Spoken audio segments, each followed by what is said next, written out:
నా పేరు గణపురం రమేష్.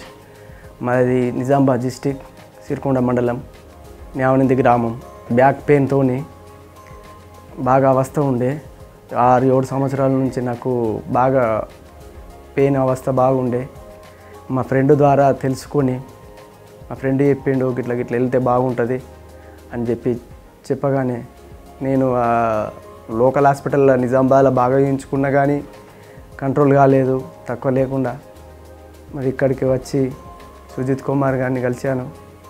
సార్ని కలిస్తే అవన్నీ చెకప్ చేసి రిపోర్ట్స్ అన్ని చెకప్ చేసి సార్ బాగా ధైర్యం చెప్పిండు. ధైర్యం చెప్పిన తర్వాత ఆపరేషన్ చేయాలన్నాడు. బాగా ఆ ఆపరేషన్ తర్వాత కూడా, ఎందుకంటే అడ్మిట్ అవుతాం కదా, అడ్మిట్ అయిన తర్వాత కూడా బాగా ధైర్యం చెప్పిండు సారు. ఏం కాదు, 6-7 సంవత్సరాల నుంచి నాకు బాగా బ్యాక్ పెయిన్ ఉండే, నడవలేని స్థితిలో ఉండింటి. అందుకోసమే ఇప్పుడు పర్వాలేదు, నా పనులు నేను చేసుకోగలుగుతున్నాను. కొన్ని ఎక్సర్సైజులు కూడా చెప్పాడు సార్ గారు, అవి కంటిన్యూ చేయమన్నాడు. ట్రీట్మెంట్ అయితే మంచిగా ఉంది. సుధీష్ కుమార్ గారికి ధన్యవాదాలు.